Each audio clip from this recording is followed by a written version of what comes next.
Hello, everybody. Welcome. Okay, let me just get my technical stuff sorted. There we go. You should be able to see me now. How are you doing? Go ahead and send me a little message. Let me know that you can hear me and see me okay. Currently, you should have a slide deck on the screen and my face in the corner. Can you see that okay? We'll wait a couple of minutes for everybody to jump on. But if you can hear me and see me okay, just type in something. Let me know who you are, where you're from, and we'll get started very, very soon. There's a bit of a delay in the chat here, so if you are typing stuff in, I'm not replying. It's just because it hasn't worked itself through yet. Hi, Catherine. How are you doing?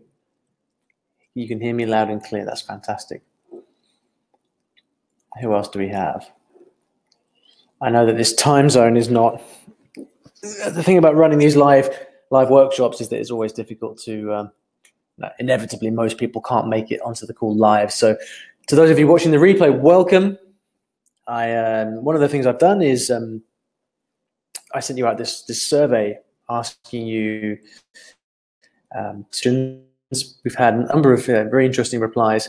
And what I'm going to be doing here is I'm going to be basing what I talk about on the questions that have come back from this survey, because that way, not just you guys who are live on the call, but also everyone who couldn't make it also gets to feed in. So what I'm going to do is walk you through. I'll let you know what I'm going to talk about here, and we'll run for about an hour. That's the plan. I'll give you a preview of what we're going to talk about here, and then that's going to be informed by the survey. And then those of you who are on the actually live with me here, you can ask me questions, and I'll stop and answer your questions as we go. So please do write in any questions that you have. And you can also jump on the webinar as well and sort of talk live if you want to. I think you can just there's a button to raise your hand to request to speak online as well. I want to make this very informal. I want to make this kind of responding to you as much as possible. So hi, Catherine. Hi, Kevin. If anyone else would like to say hi, please go ahead. I'd always like to know who I'm on who's here with me. But I think with that, we'll probably get going. So, right then, here's what we're going to be talking about. Hi, Sarah. Hi, Michael. Fantastic. Looks like it's all working there. So, Catherine, Kevin, Sarah, Michael, please, Elena as well. Hi. Please keep your questions coming throughout this little session, workshop. I don't know what to call it. I'll stop and answer all of them. All right, then. So how to write and publish a language. But now, obviously, in this one session, I'm not going to be able to tell you everything about this process. There's a lot to know, an awful lot.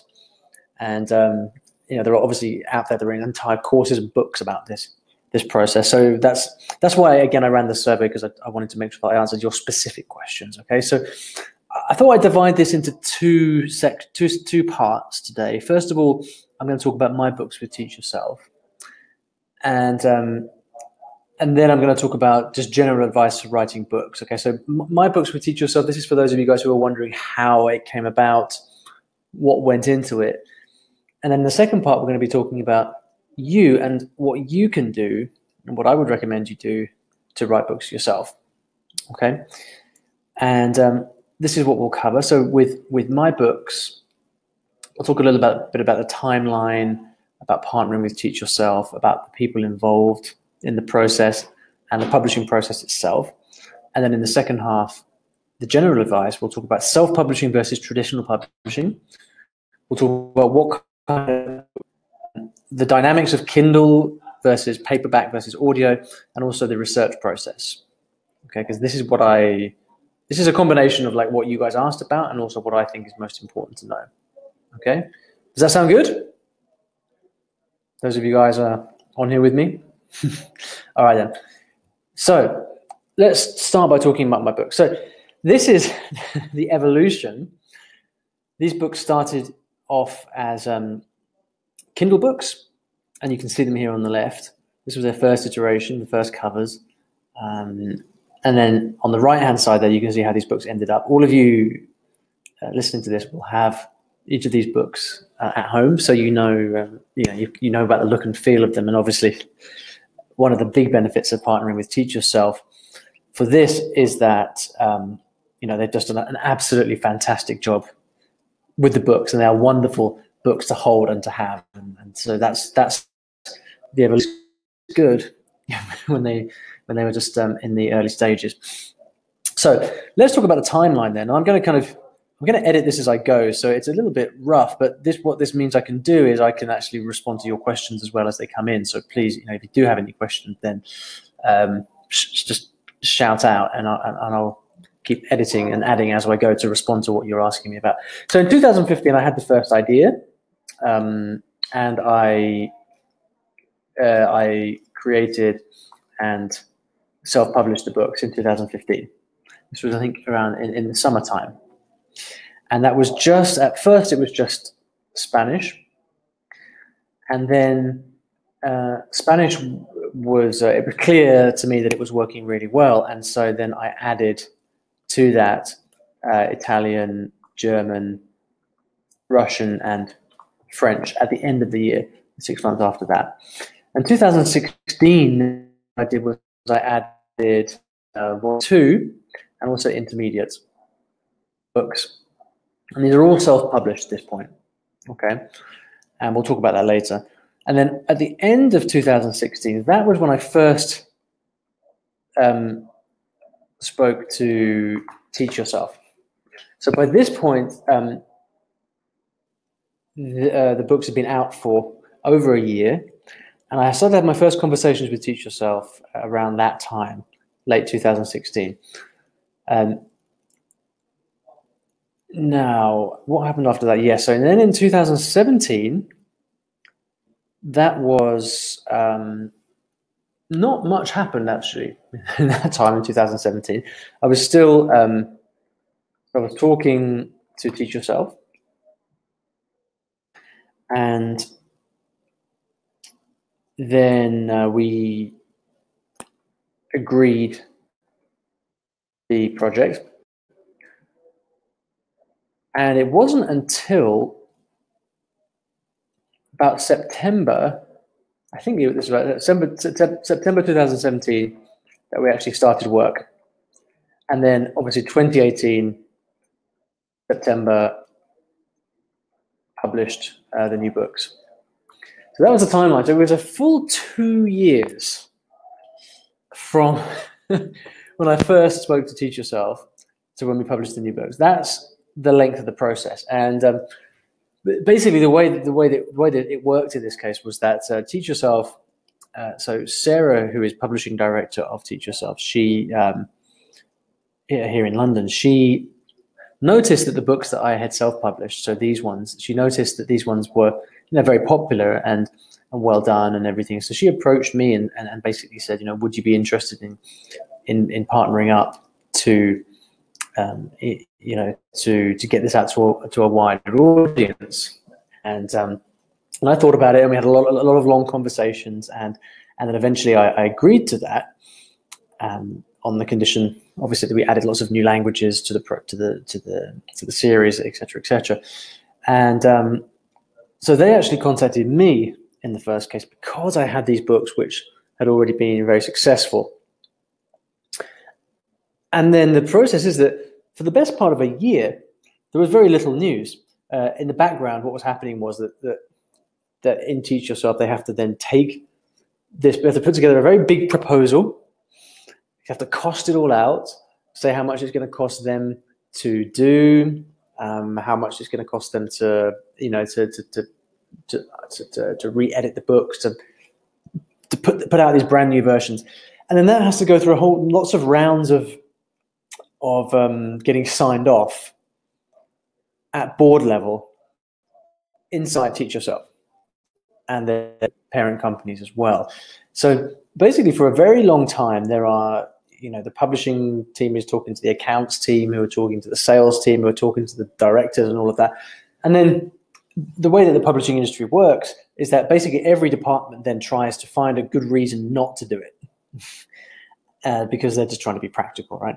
But the books that succeed, basically everyone looks at it and says, you know what? Yeah, I think we could do this. And that's what happened in this case. And then so it took about a year to get it all okayed, and then a year of very intensive work to actually get the books ready. And the books were actually ready around May, June time this year, maybe even a little bit earlier. But then it took, a few months for it to get out and be launched and all of that. So it's a long process. Does the length of that process surprise you guys at all? Do you think it would be something that happened faster? So, and this is important for those of you who are thinking about writing books yourself, because the really important thing here is that I had a successful existing product,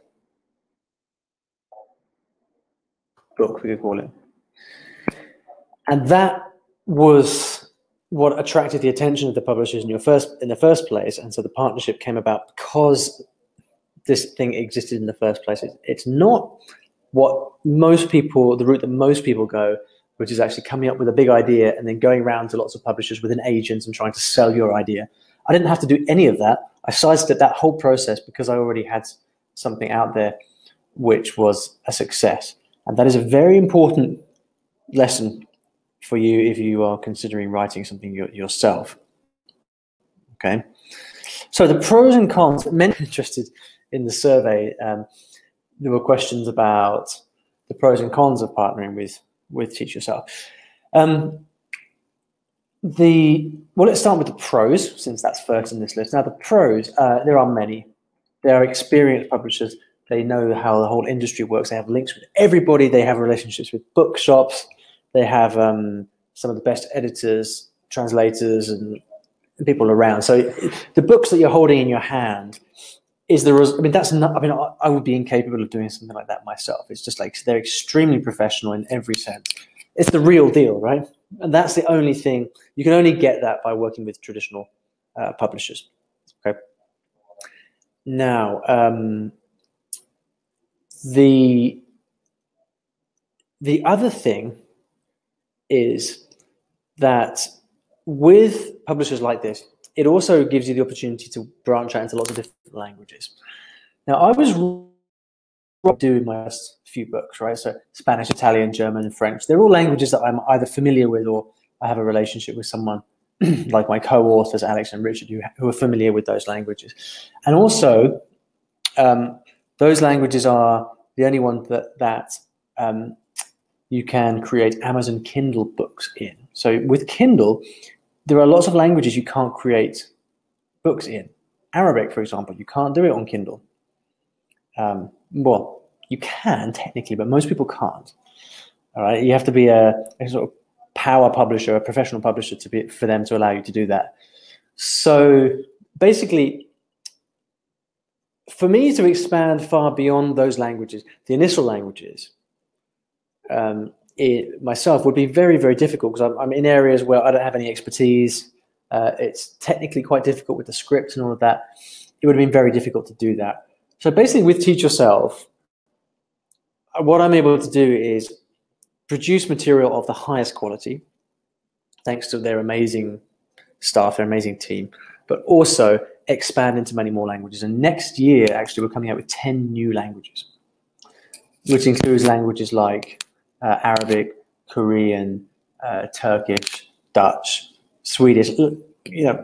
It's really, really, really exciting. And I never would have been able to get to that point myself. So what you're able to do by publishing with something like Teach Yourself, what I was able to do was just get to this professional level, produce something that is genuinely the real deal, do it faster, do it better, and have huge reach to all the bookshops. People have been sending me photos on Instagram of my books on the shelf in bookshops in Thailand and Japan and the US. I mean, it's fantastic, and you're only going to get that with a traditional publisher. Now, the cons, there are also some cons, and you have to weigh these up. One of the main cons is that you lose control. So, I mean, I am very involved in the process of these new books, but ultimately, I don't have the say over decisions. Okay, the publishers will always have the last say in line with their experience. And almost always, our decisions are the same, right? That we're aligned because we all want the best for the books. But whereas in the past, I could just make a change, any change I wanted, do it all myself. I do have to relinquish control to the publishers, and they now call the shots. They decide ultimately now which languages we're going to do, how they're going to be done.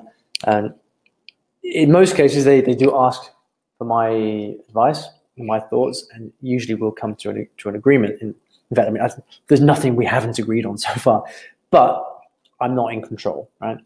The other thing is that you make less money when you are with a traditional publisher. And we'll look at that in a second if you asked about royalties. But the royalties I make with Teach Yourself are way less than I did when I was self-publishing. So if for you personally, royalties and making money is an important factor, then you're always going to make more money being self-published than you are with a traditional publisher, like book for book, right? So if you sell one book self-published versus one book with a publisher, you'll make much more money as self-published. Now, of course, what you have to hope is that with a traditional publisher, because they get your book out to such a wider audience, you can end up making more money in total. But your actual royalties in percentage terms are way less with traditional publishers. Okay, and so that's the main difference between self-publishing and working with publishers. I think I've pretty much described that. With publishers, you just get massive reach all around the world, bookshops, online retailers, trade fairs, all that stuff. Whereas with self-publishing, you have control and you keep most of the royalties for that. All right. See if we've got any questions, guys.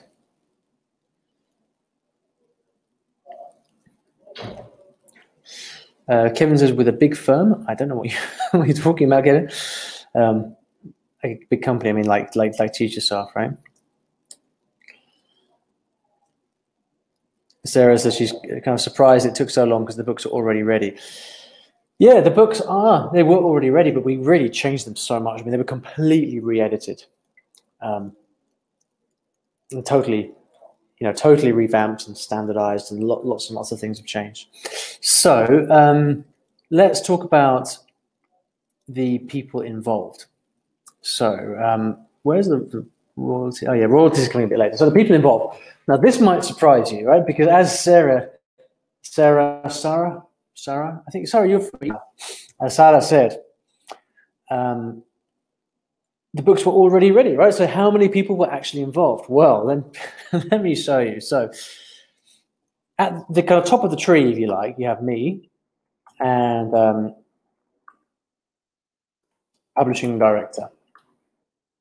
So I obviously come with the books in the first case, and the publishing director is the person at Teach Yourself who says, I think we should do this. I think we should work together.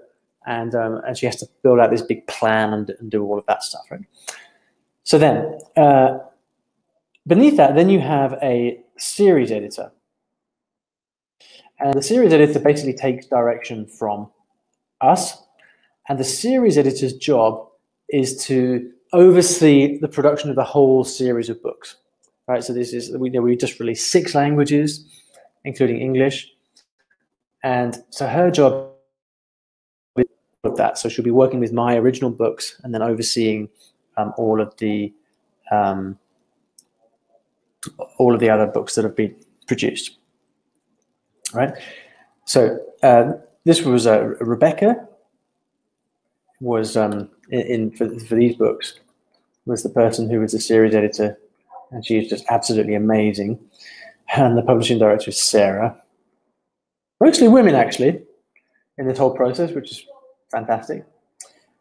Now, Rebecca, or the series editor, oversees everything, and she works a lot with the original manuscripts, but the actual final manuscripts in the different languages, she doesn't do. What the person who does this is called a DE, or development editor. Okay. Now, the development editor, you have 6 of these, one for each language. Okay.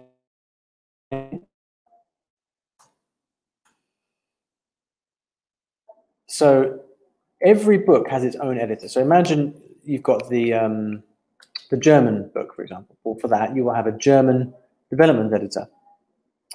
And that person then is responsible for editing and controlling the whole manuscript. So they will work in detail with the text. And this development editor will be a real pro. Okay. There were quite a lot of questions about grammar and translations and things like that. Well, the development editors are in charge of the translations for each language. So they will work very closely with the series editor so that to understand exactly what we're trying to do in terms of grading the language, in terms of how long and complicated do we want each sentence to be, which words are we bolding in the text, all these things, all the kind of ethos of the books. They will take their direction from Rebecca, from the series editor. Okay. Now, after this happens, then for each of the books, you've got a series of other things that happens, right? You've got proofreading, and then you've got audio that has to be done. And so this happens for each of these languages, like this, right? And then also you've got illustrations. And so the cover illustration for each book, and you've got the illustrations inside the books as well. And so you've got illustrations, cover design, you've got, what else have we got?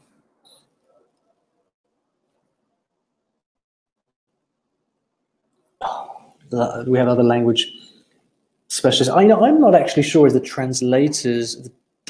I think I'd have to check this because there was so much going on. I'm not totally sure, but okay, yeah. So for these books, because the translations were already done, we didn't have translators. But for the next books that are coming out, we then have for each language, we also have translators for each of these languages there as well. And then you've also got from the Teach Yourself team, you've got all that admin people. So these are people who coordinate these staff. You have people who organize the audio recordings. You have people who do the layout, the marketing, etc., etc., etc., etc., etc. So those are all the people involved. It's dozens of people, all for books which were already written and already out and published. So this is all of everything that's gone into creating these books. What do you think, guys? Is that what you expected? Did you think there would be more people involved or fewer people involved? Go ahead and let me know in the chat what your reaction to this. Let's grab a bit of water here as I've been talking. Now, in my case, because I was kind of, I guess, with the publishing director kind of at the top of the tree, as it were, kind of taking all the big decisions, I often actually don't get to see what goes on further down the tree. So, for example, with these guys here,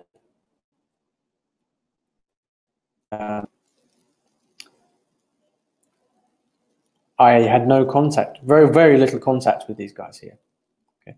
Similarly with the proofing and the audio, I had no contact with those. I did help to choose, or I did, along with, together with Rebecca, I did choose the audio people, but I wasn't in the studio with them when they were recording. So there, there's so many people involved that we really rely on the experience of the publishers themselves to kind of have everything in hand and to be able to control the process. So that's everyone that was involved in this. And then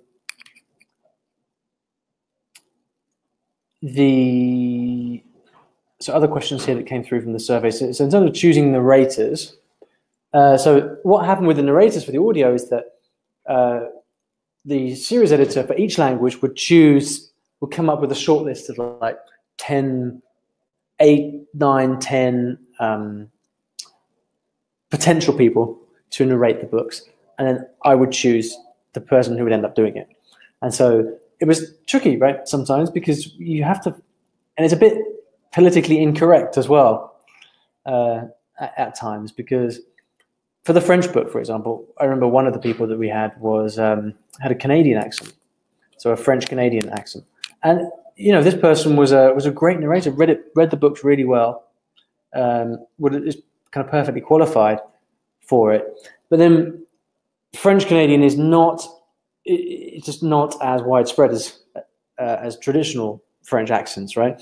So I had to make this decision. Okay, well, what kind of accent do we want to have here? Similarly with Spanish, right? Do you have a Latin American Spanish or Iberian? With the English book, do we want a young voice or an older voice? There's a lot to consider, and ultimately it kind of comes down to who do we think are going to be scared, and also who seems to really understand the books in the way they're narrating them. It's quite difficult. And then with the translations, ensuring the correct grammar, all of that, this is all done individually at this level. So the series editor would manage the translations, but then the development editors, these people then, they will deal with the micro stuff, right? So they will deal with, they will actually be copy editing the manuscripts and checking the grammar, making sure that that the grammar is all just right and that it's properly at the level that we say in A2 to B1 and all of that stuff.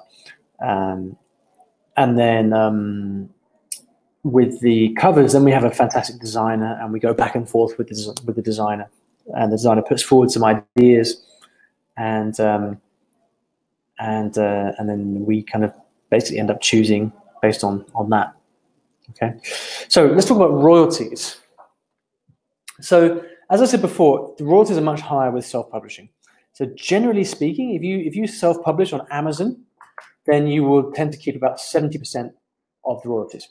So if you sell a book for $10, your royalty on that will be about $7. Okay. Similarly, if you sell this is for, I should say, digital. Okay, so for a Kindle book, you will keep about 70%. So if you sold a Kindle book for $10, you keep about $7. For print books, it's a bit different.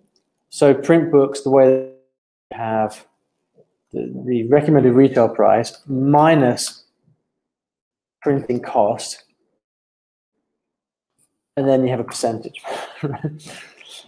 So for example, let's say that you sold a book for $14.99. It might cost $4 to print the book, $3 to send the book, and then you're left with $8, and then you will take a percentage of that, so you might end up in the end with like, I don't know, $3 or $4. Okay, that's how it works. So, I mean, actually, those percentages for royalties are actually pretty good. Now, with traditional publishing, I'm not going to reveal exactly what my royalties are for these books, but generally speaking, for traditional publishing. For a digital book, you might get about 20% royalties, and then for a paperback, you might get around 10%. It depends on lots of things, right? It depends on who else is involved, if there's a co-author involved, if there are translators that come in to do stuff like that. But though that's just to give you a general idea of what you might expect in this industry. Okay, so as you can see, the difference is quite big between 70% and 20%. So that's why you do make, book for book, you tend to make a lot more money doing self-publishing than traditional publishing. Okay.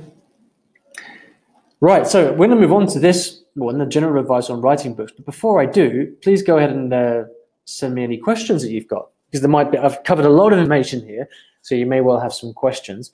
So go ahead and let me know if you've got any questions about this. I'll just pause here to drink a bit of water.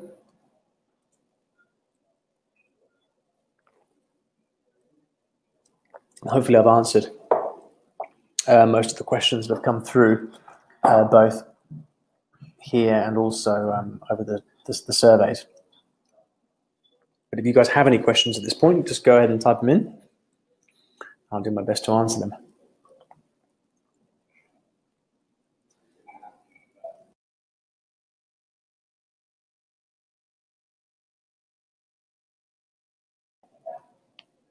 There is a bit of a delay, so I'm just going to have to wait for you to wait to receive these questions through.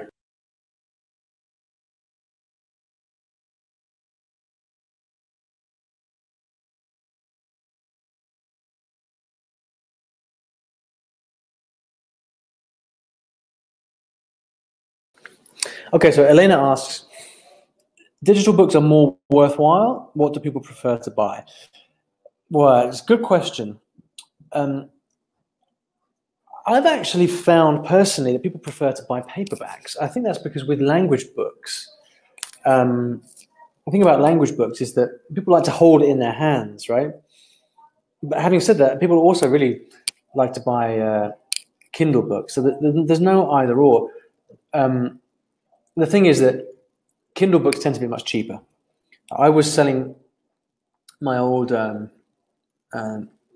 books for just a few dollars, which is kind of fine on a Kindle, but they were much more expensive in paperback because you obviously got to pay to print them and send them through the mail as well. So, but we'll come on to this a bit later because you can actually do both really easily.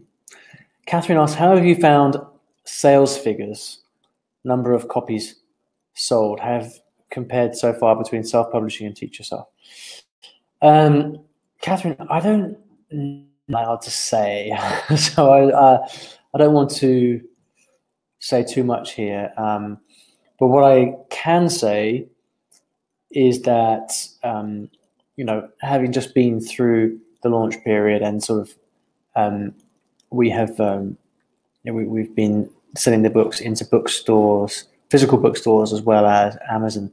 It's been, the amount that we've sold has stunned. Teach yourself.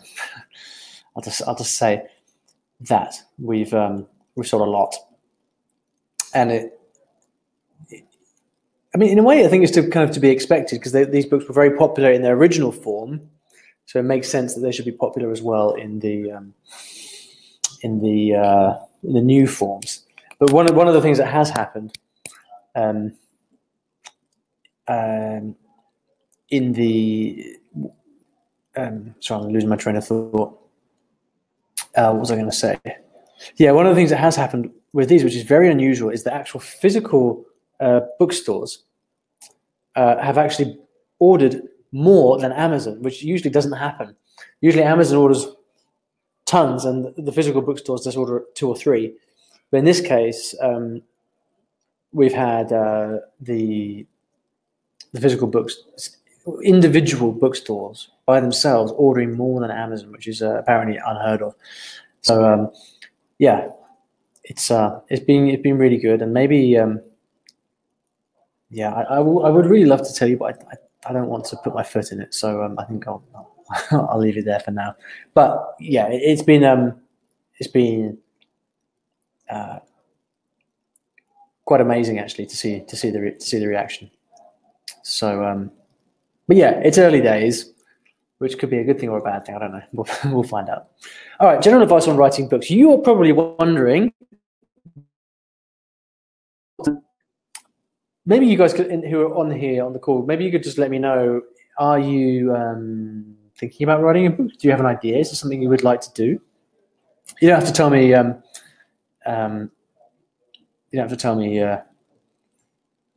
your idea, but just whether or not it's something you would like to do. In fact, let me just ask, I'm just going to set a quick poll here. So would you like to write a book? Yes. No. I'm setting this poll live here. And there's not that many of you on this on the call here, so we're not going to get massively statistically significant numbers, but just to get an idea of whether you guys are interested in writing a book or not, so I know how to answer these questions. 50-50. Okay, half of you say yes, half of you say no. Okay, fine. Well, okay. Well, interested. Feel free to stay, but I mean, with the next section is going to be all about some very practical advice on how to go about writing your own books. So up to you whether you stick around for that. So general advice on writing books. You've got a choice: self-publishing or traditional publishing. Now, I would say to just cut to the chase that self-publishing is definitely the way to go.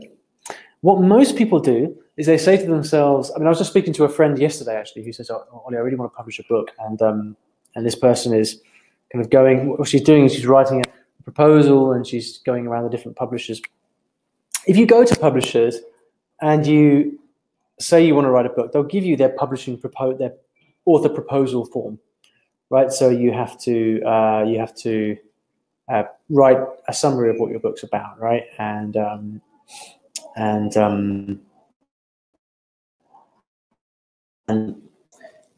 they will look at that. In all likelihood, my view is that those proposal forms that you send straight to publishers disappear into a black hole, and it's almost not worth doing it, I don't think. You'll probably not get a reply. You certainly won't get feedback. That's my impression. Again, I haven't done that because I sidestepped this process, but that's the impression I get.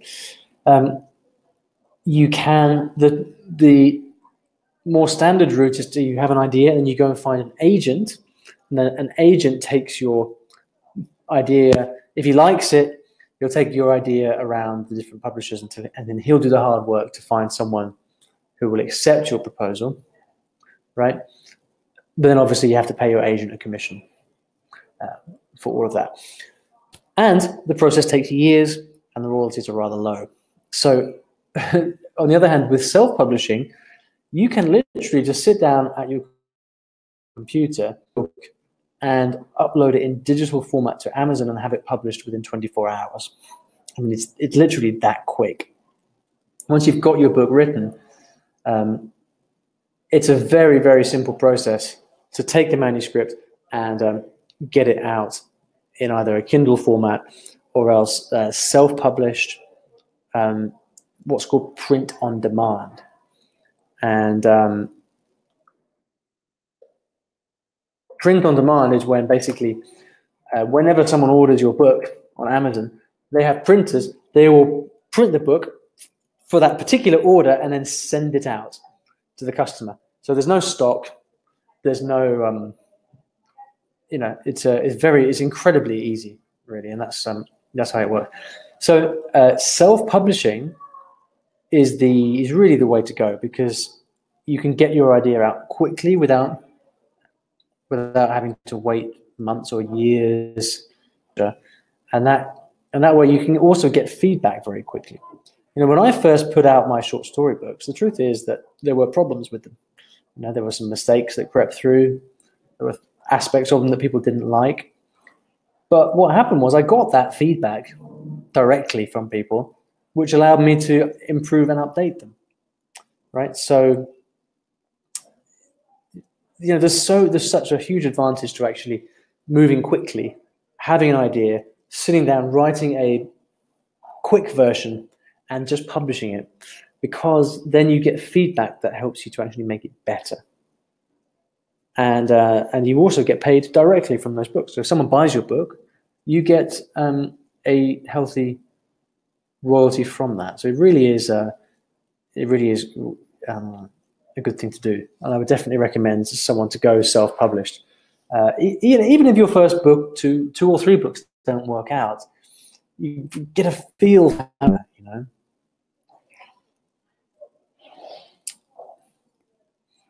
So, question here, good question. So Kevin asks, how much time or effort is involved in promoting your self-published book? Yes, very good question. It depends. So in my case, one of the things that really helped me get my books off the ground initially, when I first wrote them a few years ago, was the fact that I had my blog with my website and my newsletter, my email list. And so I was able to send out, when I published the book, I was able to email everybody and say, hey guys, I've written this book. If you'd like to pick up a copy, here it is, sort of thing. And what that meant was that it was easy to get an initial push, okay? Now, that is useful, obviously, all right? But the thing is that for a book to be successful on a platform like Amazon, it's got to be appealing to normal people, people who are just like browsing on Amazon. It's got to be appealing to them, right? And then, so what this allowed me to do in my case with the short stories was I would get the books up and out on Amazon. I'd email my list and I would say, hey guys, written this book. If you'd like to buy it, here's the link. They would go and buy it. Some of them will go and buy it. That gives the book some exposure on Amazon, so that you then have the opportunity for more people to see it. And if the other people, the millions of existing customers on Amazon, if they like it, then they might buy it. But the thing is, if they don't like it, or if the book's not well presented, they won't buy it, and your book will but then very quickly sink again. Okay, so you've got to promote your book well at the beginning. And if you don't have an email list or a blog like me, there's other ways to do it. You can go into Facebook groups or book clubs. You can pay for some advertising to promote the book. There's lots of very easy ways to do it. Okay, but I don't want to make it seem like that's too important, because the more important thing there is whether or not you've got a good book. With this whole thing, right, with writing books, it all comes down to, do you have a good book or not, right? Nothing else matters. If you've got a really good book that people want to buy, it will fly. It will pick up. Whereas if your book is not something that people want, it doesn't matter how well you promote it, it will just kind of die a death. So you need to give it a big push at the beginning, but then it has to stand on its own 2 feet. I hope that answers that question, Kevin. So this is how I think about what book you choose to write. All right. Now, I think for most people, you've probably got what I call your life's work in your mind. Okay. So this is, let's say, for example, you're learning Japanese. You've successfully learned Japanese yourself, and you want to tell other people how to do it. I mean, this is a fantastic project, really, really helpful. And it's the book that you were born to write. That's how you feel about it, right? That is one way to do it. It's how most people, I think about their books. But there's another way, and this is what we can call a research-based project. Now, this is how I went about creating my original series of short story books. Okay, I didn't wake up one morning and say, you know what, I think I was born to write short story books. It didn't happen like that. I happened to be very interested in writing short stories, and I thought I could do a good job of it. But it's not like it wasn't my aim in life to be a writer or anything like that. Okay, what I actually did was I went out and I looked at books that were already popular. I went out and I asked, what are people buying? What do people like? So I went to bookshops. I looked at the books that were heavily stocked in bookshops. I went through Amazon. I looked at the bestseller lists, and I saw the books that were popular and that were selling. I saw all of these things, and what I noticed from that were certain patterns, certain commonalities among different kinds of books and that were popular, and that led me to the conclusion that actually the idea one of a few ideas, in fact, that I had, because it wasn't just the storybooks, I had a few different ideas, but it led me to the conclusion that one of these ideas, which was the storybooks, actually, based on my research, stands a really good chance of working, because not only is it something that I want to write myself, but it seems like people are interested in this kind of stuff. So that's the reason that I went ahead with it. Okay, it wasn't because I woke up. I didn't write a book called "I Will Teach You a Language," which would have been, in my case, my life's work, if you like, the book that I was born to write. I didn't write that book. I wrote something else that I was interested in. I thought I'd be good at it, but was also informed by the marketplace and what they were already. Does that make sense? Now, if you decide to write something based on research, there are a few huge advantages that gives you, and lots of questions that also answers. All right. So, for example, when you go out and research, let's say that you want to write a book on learning Japanese. In particular, let's say learning Japanese kanji. So kanji is the writing system in Japanese. One of the 3 writing systems is the Chinese characters, right? Let's say you wanted to write a book about that. So when you go and do your research, you will go and you will look at and see what other books are there out there which are selling about learning kanji. And you will see things like, for example, number 1 here, demand. Is there demand for this book that I want to write? The most important question of all, really, right? Because if people are not interested in this book, you've got no good reason to think it's going to sell well when it comes out. Okay? You can sell it to people that know you, people that you can reach, but it's not going to be a kind of mass market book, right? Format. People ask me in this survey, Ollie, how did you know how to structure your books of short stories? How did you know how many stories to have, how many chapters to include, how long to make each chapter? Well, when you see what other people are doing, that gives you an idea of that. It also tells you how to price your books. And by looking at the reviews on Amazon, it also gives you guidelines about the kind of content. So if you're writing this book on kanji, you can look at other books about kanji, and you can see the positive and negative reviews. And that helps you create a picture of. So for all the books on kanji, if you look at the reviews, and they all say, this book is great, but there aren't enough examples. Then when you write your book on kanji, you can make damn sure to have tons of examples. So then that way you actually create a better book than the ones that are out there. So by looking at what's on Amazon, that actually, the reviews on the products, that tells you everything you need to know about how to write better books. This is really, really valuable stuff here, guys.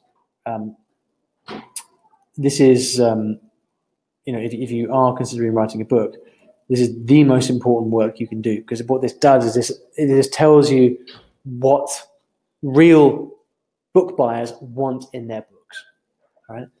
So that's why a research-based book for you, if you're just getting started, is the way to go. Because all the answers to your questions are already there to look for. Does that make sense? Go ahead and let me know in the chat if that makes sense, or if I glossed over anything too quickly, or is there anything you want me to expand on? So another question that people were asking was, should I make a Kindle book or a paperback or audio? Well, here's the thing. You don't have to choose. So Kindle is the world's biggest marketplace for books. How many people do you know who have Kindles? Depending on where you are in the world. Some countries don't have Kindles, but around many developed countries in the world, Kindle is absolutely huge. And you can get books really, really quickly. And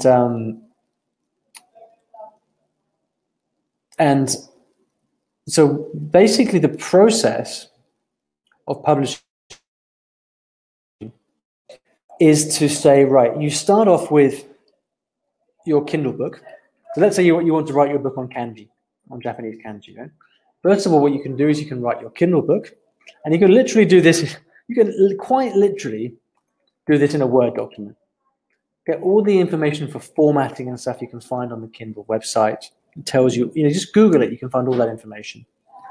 So you write the basic contents of your book for Kindle, and then on the Amazon has a platform that's called Kindle Direct Publishing, and that's how you publish your Kindle books. Okay, and with Kindle Direct Publishing, or KDP, what you can do is you can take your Kindle book and automatically convert it into paperback, print on demand. So print and send a copy when people buy it. Okay. So you don't need to choose between Kindle and paperback. You can make both.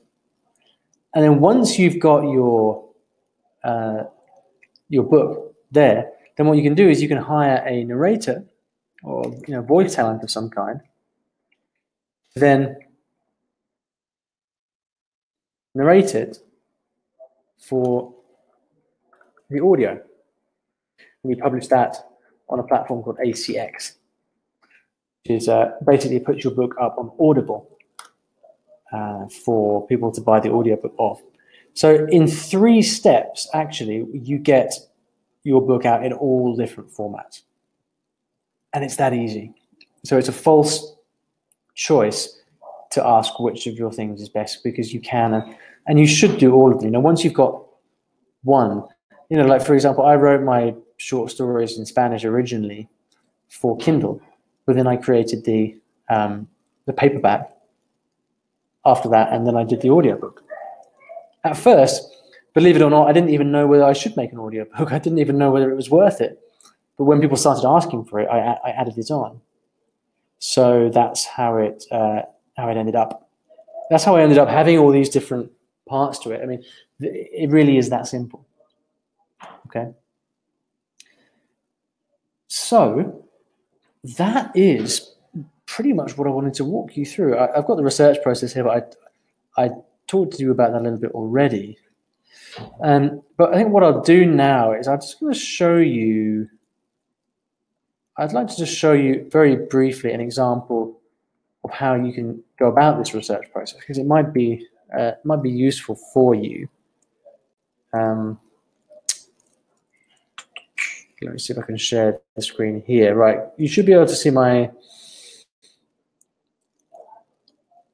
I want to show you my Amazon screen. Just a sec.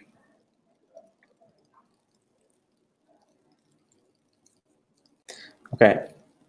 Can you see my Amazon screen here? All right, so here's what you do if you want to get an idea of what books are out there, what's working, what's being successful, and what you might be able to model for yourself. Okay, and that's an important point, by the way, guys. What I am not saying here is that you go out and copy other people's books. Absolutely not. There are people out there who have copied my short story books so closely that it's probably illegal, and it's pretty nasty feeling actually when you see people doing that. What you should do is you use the information you get about what books are already popular to inform your decisions about what you make. Okay. So let's continue the example of Japanese. So we're here on Amazon, we go to departments, and you go to books. And then you go to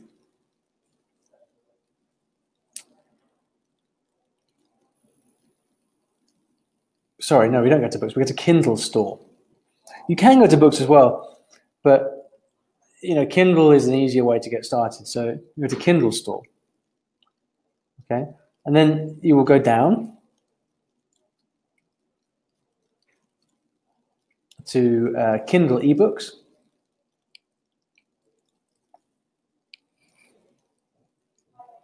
And then you want to go to the language section. So we go down to reference.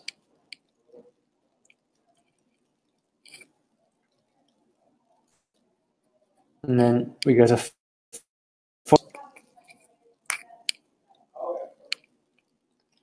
then we go to language instruction. And let's go to Japanese.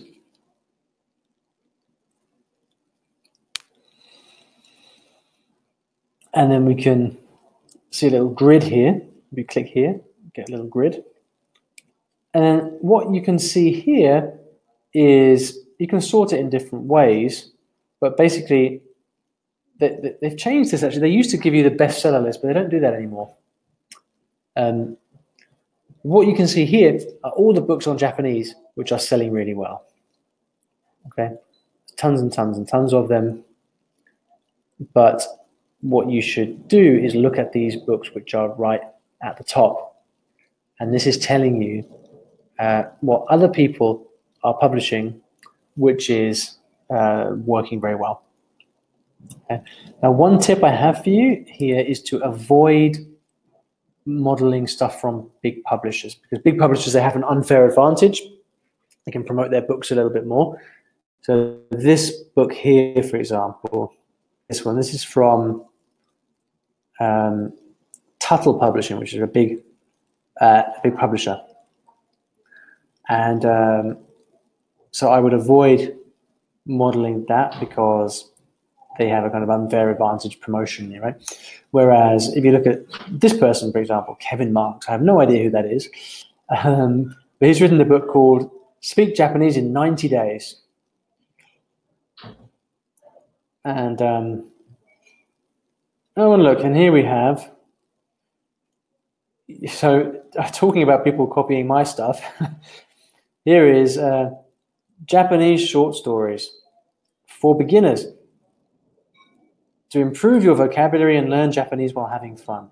So here's an example of somebody who's literally taken my concept and copied my subtitle word for word.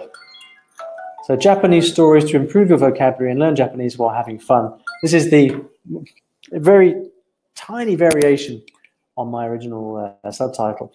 And the riding off of my concept to create their own book. And unfortunately it works because you can't copyright a concept like that. But anyway, what that goes to show is that these books are actually selling. So if you were to go and write a book about Japanese, then this is where you would take your inspiration from. And if you were going to write one about kanji in particular, you've got a book here. And there aren't many books on kanji. There's one here, but that's from a big publisher. But anyway, you get the point, right? So you want to kind of look at what's already selling and then use that as your inspiration to give you, apart from anything, just to give you the confidence that the thing you're about to spend a year or 2 years writing is might actually have a market for it. Okay, so that's the research process. All right. So, questions, please. That's all the. I amazed myself. That's exactly 1 hour. I usually go way over, but I've managed to hit my time target today, which is fantastic. But I will stay on and answer any and all questions that you have. So go ahead and type in your questions, please.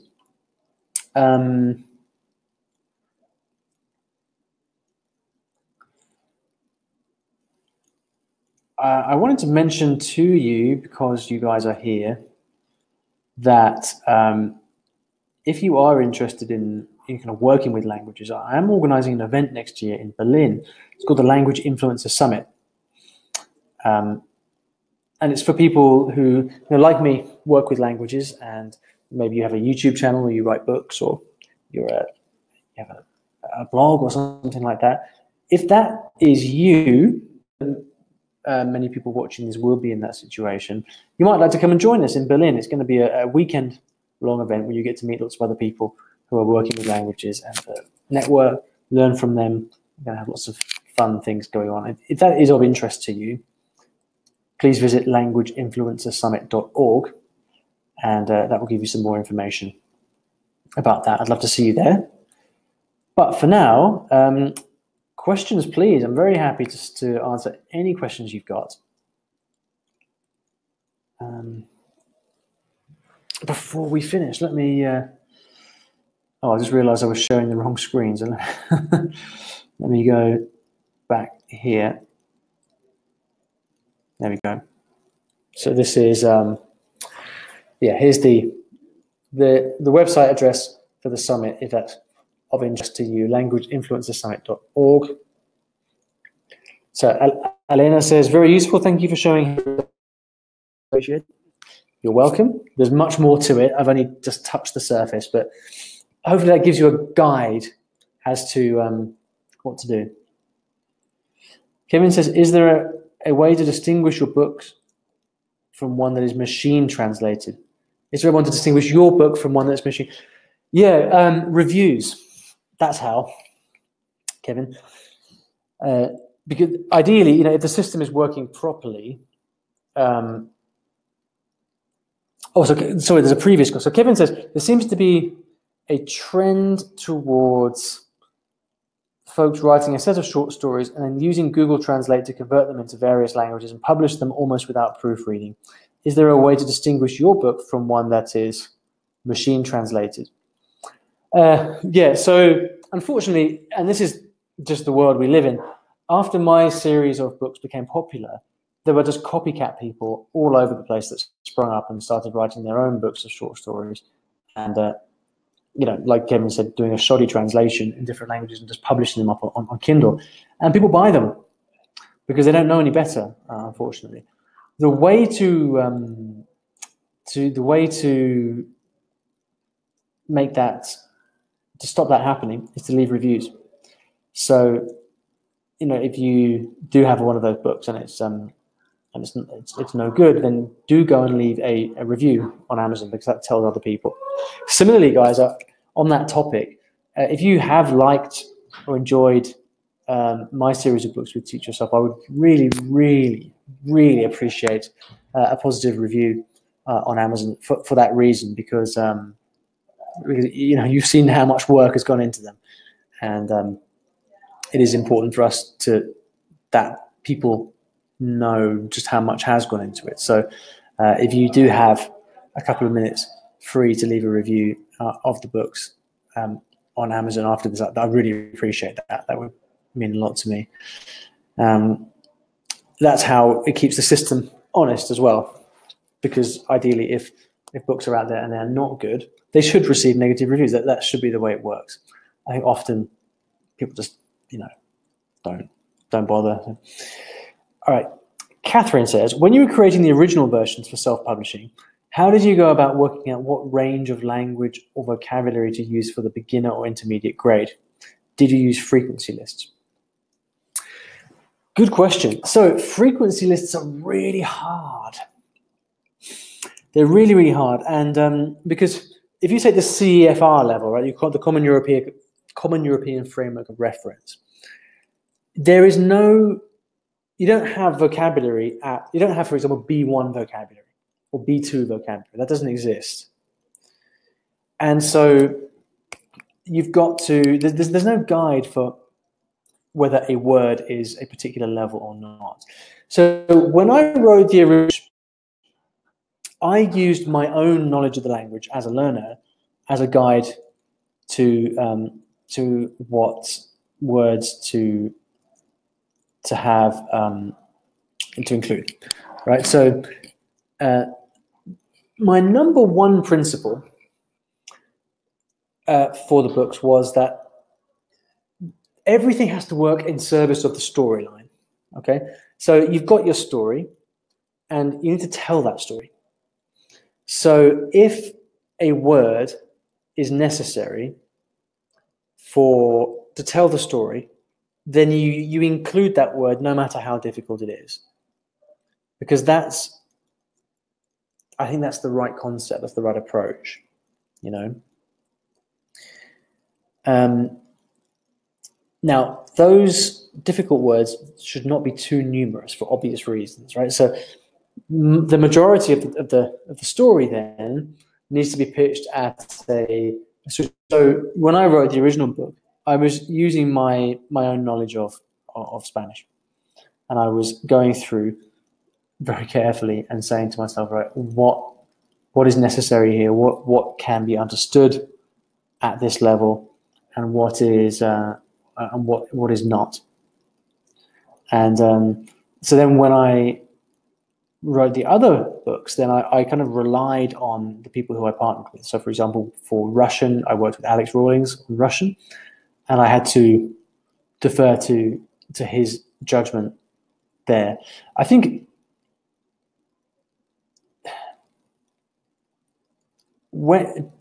if you've learned a language yourself, that counts for a lot, you know, in terms of knowing how to pitch the language in your books. The experts will always tell you one thing, but as a person who's been through and learned languages yourself, I would always trust your gut with that, because I guarantee you other people who are learning the language will relate to you much more than what an expert says a particular level should be, you know. Does that answer your question, Catherine? Let me know if that answers your question. Also, if you have any more questions, guys, go ahead and type them in.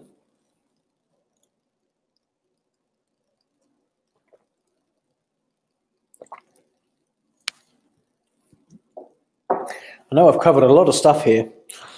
I hope it was interesting for you. I hope it touched on the areas that you were interested in. It really has been a fascinating process, you know, from beginning to end.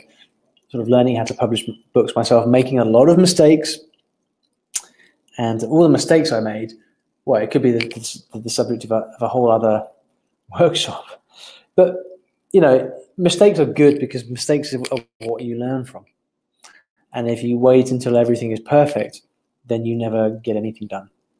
So, unless there are any more questions here, I think my last piece of advice for you, if you are interested in writing a book, would be to do your research, figure out what people are already interested in based on the methods that I showed you, and then try to write something that is not perfect. If you try to write something that's perfect, you will cause yourself all kinds of problems, and most likely you'll never get it out there. Use the services of people who can help you. Okay, you've got editors. Once you've written a book, you can hire an editor for a couple of $100, and just tidy it up for you. Raise it to a level where it's decent. Eliminate some obvious errors, you know, things like that. If you're really rubbish with using Microsoft Word, for example, you can hire someone for very, very cheap, $50 or so, who can format a manuscript for you so that it can be uploaded to Kindle. There are people out there that can help you with all of these things. Don't try and figure it all out by yourself, really. And also, there are also blogs and websites out there that teach you all this stuff. If you just Google how to self-publish a Kindle book, you'll find reading material for years to come to teach you how to do that. I think if you're really serious about it, what I would probably suggest is that you actually go and buy someone's course. Go and take a course that teaches you how to publish these things, because that way you just get all the information in one place, you know. It just saves you so much time. Time is really important, not for the obvious reason, but more because you take too long overdoing stuff. You lose excitement, you lose momentum, and you risk your thing never getting out there in the first place. The whole reason that I now have these beautiful books on my shelf and in the hands of tens of thousands of people, there you go, I've already given away the numbers, Catherine, around the world, is because, because one day I decided to write this book of short stories in Spanish. I did it. It wasn't perfect, but I got it out there. And everything happened from there. So don't try not to be perfectionist. Being perfectionist is your worst enemy with this stuff. Okay, that'd be my final piece of advice. And then one last question from Kevin here. If you have time for one more, I do. Would you write differently if the book was for non-native English speakers? Yes, I would write in their language. For example, Amazon is huge in Brazil and Japan as well, actually. Kindle is huge. So let's just take Brazil as an example. If you were writing for a Brazilian audience, let's say I was writing short stories in Spanish for a Brazilian audience, I would write all of the title of the book and all the information, all that stuff in Portuguese. And I'll publish the book in Portuguese. You always have to create stuff for, you have to know who your audience is. All right, so if your audience is not native English speakers, then you need to be very clear who the audience is and write for them specifically. Okay, in the case of my short story books, they were for native English speakers. Okay. Okay, well, thank you so much, guys, for being here. I know there are many more people who will watch this on a replay than who are here live. That's absolutely fine. Again, I'm limited by when I can actually do these things here in UK time. So I hope those of you who couldn't join us live today enjoy the replay. So thank you very much. Kevin says, thank you. Catherine says, a fantastic insight. Thanks very much. You're very welcome. One last request of you guys then before we go. If you do have a couple of seconds free to go and leave a review of one or more of my new books on Amazon, I'd be very, very, very grateful. I always go and read the reviews, so I'll see it. I'll see the reviews there if you do. In particular, German and French would be really, really good because they're kind of low on reviews.